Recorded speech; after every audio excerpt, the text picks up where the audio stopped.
Caitlin Clark was assaulted yesterday in her very first playoff game in the WNBA. Did you intend to hit her in the eye? And if so, could you just, or if not, either way, could you talk about what happened on that play? It wasn't intentional by any means. You just watched the play. It wasn't intentional. Looking directly at her, bringing her hand down directly at her eye. To me, she committed a crime and a police report should be filed. Imagine this. You're watching a WNBA playoff game and suddenly one of the biggest stars gets poked in the eye. No whistle, no foul, just silence from the refs. That's exactly what happened to Caitlin Clark, and now the league is in hot water. Before we move on, I'd like to ask you a small favor. If you appreciate this content, please take a second to like this video and subscribe to the channel. Over 98% of you watch the videos without subscribing. It costs you nothing, but it makes a huge difference to us. So, did you click the subscribe button? Great, thank you so much. Now back to the video. Let's talk about Caitlin Clark for a sec. She's not just any player. She's a rookie sensation who's been lighting up the court since day one. The fans love her, and she's bringing new eyes to the WNBA. But during a crucial playoff game, things got wild. Picture this. Clark's driving to the basket and bam! Dijonai Carrington's finger goes right in her eye. Ouch! You'd think the refs would call that, right? Nope, nothing. The fans went crazy, and social media blew up. It was insane. You know what's crazier? This eye poke might change everything for the WNBA. I don't even know why I would intend to hit anybody in the eye. That doesn't even make sense to me, but no, I didn't. I didn't know I hit her, actually. We're gonna break down what happened, hear from the experts, and figure out what this means for the league. Trust me, you don't want to miss this. Now, let's rewind and zoom in on that eye poke. What if I told you this split-second moment could rewrite the rulebook for WNBA officiating? As we break it down frame by frame, you'll see why this wasn't just a simple foul, it was a turning point for the entire league. Picture this, Caitlin Clark, the rookie sensation, driving towards the basket with all the confidence in the world. Dijonai Carrington, determined to stop her. In a blink of an eye, contact is made. Clark's head snaps back, her hand flies to her face, the crowd gasps, but the whistle? Silent. Let's break it down in slow-mo. It was not called a foul, by the way. It should have been a foul after I've seen it. They caught Caitlin Clark in the eye. Ultimately, she ended up getting a black eye out of it. Clark's got the ball. She's cutting through defenders like a hot knife through butter. Carrington steps up to challenge. Their bodies collide, and right there, did you see it? Carrington's hand comes up, and her finger makes direct contact with Clark's eye. Ouch! Now you might be thinking, come on, it's basketball. Contact happens. True, but here's the kicker. The rules are clear about contact to the face. It's supposed to be an automatic foul. Many of these girls in the WNBA, but she's at the top of the list along with Kennedy Carter in Chicago and Angel Reese. Dijonai has a history with Caitlin Clark. So why didn't the refs call it? Here's where it gets juicy. Clark and Carrington, they've got history. Remember last season when they got into that heated exchange on Twitter? It was all over sports news. Some fans are saying this eye poke wasn't just an accident, it was payback. But let's be real for a second. In the heat of the game, with bodies flying everywhere, can we really say it was intentional? That's the million-dollar question the WNBA's dealing with right now. Think about it. If this happened to LeBron or Steph Curry in the NBA, you bet there'd be an uproar. The WNBA's facing the same scrutiny now.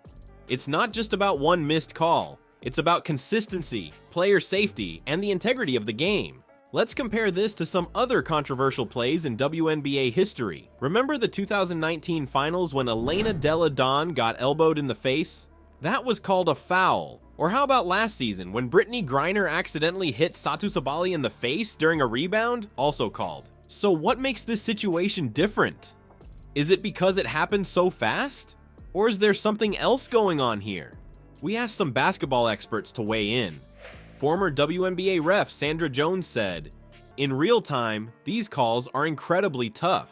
You're tracking 10 players, the ball, and trying to see everything. Sometimes, unfortunately, things slip through." But sports analyst Mike Thompson disagrees. He said, "This is exactly the kind of play that needs to be reviewed. The WNBA has the technology. They need to use it, especially in playoff games where every possession counts. So, was it intentional? Should it have been called? The debate's heating up and fans are divided. Some are calling for Carrington to be suspended, while others are saying it's just part of the game. One thing's for sure, this eye poke has opened up a whole can of worms for the WNBA. I'm starting to remember why I stopped watching the WNBA 20 years ago. CC brought me back. I mean, I don't know how else to say it. It looks pretty damn intentional to me. It's not just about one missed call anymore. It's about how the league handles player safety, how they use technology, and how they maintain the integrity of the game. You know what's crazy? Some WNBA refs are making split-second calls on plays moving faster than a speeding bullet. How do they do it? And more importantly, why do they sometimes get it so wrong? Let's talk about the refs for a second. These folks are out there trying to keep up with some of the fastest, most skilled athletes in the world. It's not easy, trust me. They're watching 10 players, the ball, and trying to catch every little thing that happens, and sometimes they miss stuff. Big stuff. Think about it. In the time it takes you to blink, a player can drive to the basket, get fouled, and score. The refs have to see it all and make a call in that split second. It's like trying to catch a fly with chopsticks while riding a roller coaster. Not exactly a walk in the park. But here's the thing, it's not just about what they see, it's about what they choose to call. And that's where things get messy. Perhaps in preparation for the game, it's like she does some flop and we don't know what to. I'm gonna give him that small out. But that's not what I believe. Remember that eye poke on Caitlin Clark? It wasn't just a random accident. It was a symptom of a bigger problem in the WNBA. Check this out. Throughout this season, we've seen a ton of controversial calls, like way more than usual. Players are getting frustrated, coaches are losing their minds, and fans are starting to question what's going on. It's like the refs are playing by a different rule book or something. And it's not just the players and fans who are noticing. The experts are weighing in too. Former WNBA refs and officiating gurus are saying that the league needs to step up its game. They're talking about better training, clearer guidelines, and maybe even some new tech to help make the right calls. But here's where it gets really interesting. Remember what Caitlin Clark said after that game? She didn't go off on the refs or complain about the eye poke. Nope, she just said, "I felt like I got good shots. They just didn't go down." That's some serious pro-level focus right there. But not everyone's taking the high road like Clark. Critics are coming out of the woodwork, saying the WNBA needs to get its act together. They're worried about player safety, fair competition, and keeping the integrity of the game. And let's be real, they've got a point. Think about it. If you're a player, you need to know that the rules are going to be enforced consistently. You can't have one ref calling everything and another letting players get away with murder. It messes with your head, your game plan, everything. And it's not just about the players. The fans want to see a fair game too. Nobody wants to watch their team lose because of a bunch of missed calls. It takes the fun out of it, you know? So what's the WNBA gonna do about it? That's the million-dollar question. They've got some serious thinking to do. Do they need to bring in more refs, give them better training, maybe use more instant replay? Or is it time for a complete overhaul of the whole system? Whatever they decide, one thing's for sure. The league can't ignore this problem anymore. The Caitlin Clark eye poke was just the tip of the iceberg. It's opened up a whole can of worms about how the WNBA handles officiating, player safety, and the integrity of the game. The Caitlin Clark incident exposed a crack in the WNBA's foundation. But what if that crack is actually a fault line running through the entire league? The tug-of-war between physical play and player safety isn't just about one eye poke. It's shaping the future of women's basketball. Let's talk about the elephant in the room. How physical should the WNBA be? It's a question that's got everyone from players to fans to league officials scratching their heads. On one side, you've got folks saying the game needs to toughen up. On the other, people are worried about player safety. It's like trying to find the perfect spice level in your food. Too mild and it's boring, too hot and you can't enjoy it. Think about it. The WNBA is all about showcasing the best of women's basketball. These athletes are jumping, diving, and battling for every point. It's intense. But at what cost? We've seen players limping off the court, sporting bruises, and yeah, even getting poked in the eye. It's not pretty. Now, here's where it gets tricky. The WNBA's got to figure out where to draw the line. Do they crack down on physical play and risk losing that edge of your seat excitement? Or do they let it slide and hope nobody gets seriously hurt? It's like trying to referee a pillow fight. You want it to be fun, but you don't want anyone to get a face full of feathers. Let's compare the WNBA to some other leagues. The NBA's got its own issues with physical play, but they've been working on it for years. They've got clear rules about flagrant fouls, and they're not afraid to use them. The NHL? They've had to deal with the whole fighting debate forever. Even the NFL, where hitting is part of the game, has been changing rules to protect players. So what's the WNBA doing? Well, they're in a tough spot. Some players are all for keeping things physical. They say it's part of the game, that it makes them tougher. Others are saying enough is enough. They want stricter rules to keep everyone safe. Here's the thing, both sides have a point. Physical play can make the game more exciting. It shows off the player's strength and toughness. But at the same time, nobody wants to see their favorite player sidelined because of a cheap shot. The league's got to find that sweet spot. They need rules that keep players safe without turning the game into a no-contact sport. It's like trying to hug a porcupine. You want to show love, but you don't want to get pricked. And let's not forget about the fans. They come to see amazing athletes doing incredible things. They want to see hard-fought games, sure, but they also want to see their favorite players on the court, not on the bench with an ice pack. So what's the solution? Maybe it's stricter enforcement of existing rules, maybe it's new rules altogether, or maybe it's better training for refs so they can spot those sneaky fouls. Whatever it is, the WNBA's got to figure it out fast. Because here's the real kicker. This isn't just about today's games. It's about the future of the league. If players don't feel safe, they might think twice about joining or staying in the WNBA. And if fans think the league doesn't care about player safety, they might tune out. Think the players are feeling the heat? Try being in Cathy Engelbert's shoes. The WNBA commissioner's staring down a choice that could change everything. What would you do if the future of an entire league was riding on your next move?